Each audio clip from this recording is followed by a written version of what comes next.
to another episode. Today we will be cooking Bicol Express. This is another popular Filipino dish made from long chilies, coconut milk, and shrimp paste. So I put up here a list of all the ingredients for your convenience. Let's get started.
Okay, magsimula na tayo. So, let's add oil.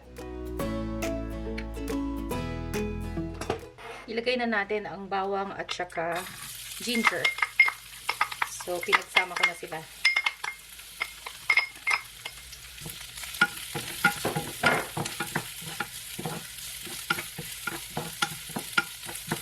Okay, lutuin lang natin hanggang maging golden brown. Then, idagdag na natin yung sibuyas.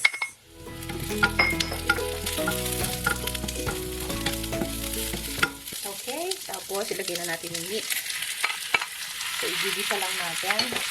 Medyo kulang na yung mantika ko, so dagdagan natin. Okay, dagdagan ko na lang ng konting olive oil. Haluin lang.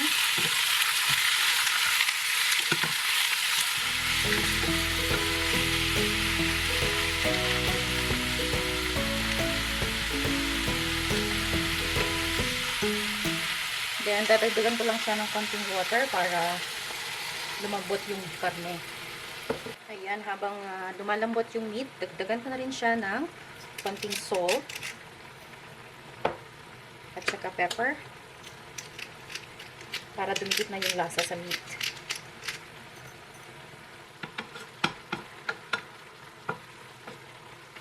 Okay, antayin lang natin ang maluto ng kaunti yung meat bago natin ilagay yung ating coconut milk. Ayan, looking good. Habang patuloy na lumalambot yung meat, lagay na natin yung isang pack ng coconut milk. So, ito 250 ml.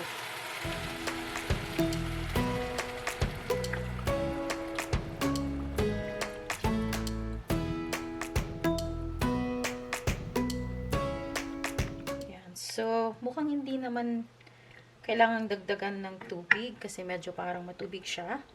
So, ayan muna natin ganyan. We'll check later kung kailangan nating dagdagan ng tubig. Pero kung kailangan man, siguro konti-konti lang. Just to make sure lang na hindi masunog yung ilalim.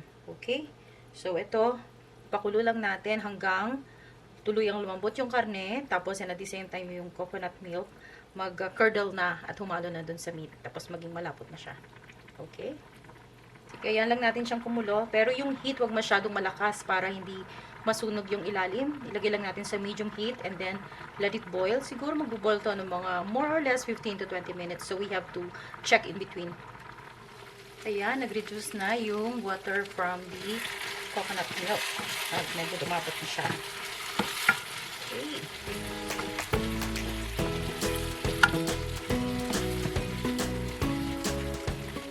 Ayan, since medyo masyado siyang malapot, dadagdagan pa natin ng seasoning eh. So, dagdagan ko lang ng konting water para hindi masunog yung ilalim. Okay, lagyan na natin ng seasoning. So, lalagyan ko siya ng 1 teaspoon nitong bagong alamang.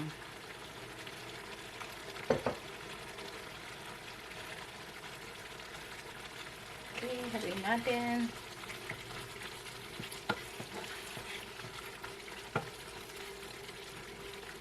So, ito yung magbibigay ng umami flavor sa ating Bicol Express. Tapos, medyo merong natural sweetness from the coconut milk. Okay. And then, dagdagan ko siya ng additional pepper. And then, ilagay na natin yung ating green chilies. So, originally, ang Bicol Express ay talagang sobrang maanghang.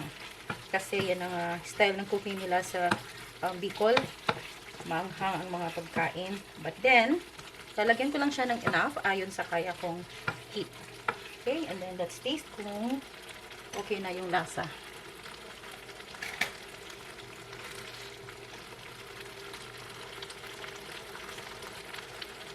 Yan, perfect.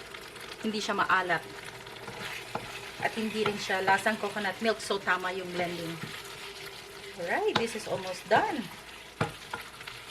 So, ipakulo lang natin ng another 2 minutes and then we're gonna turn off the heat.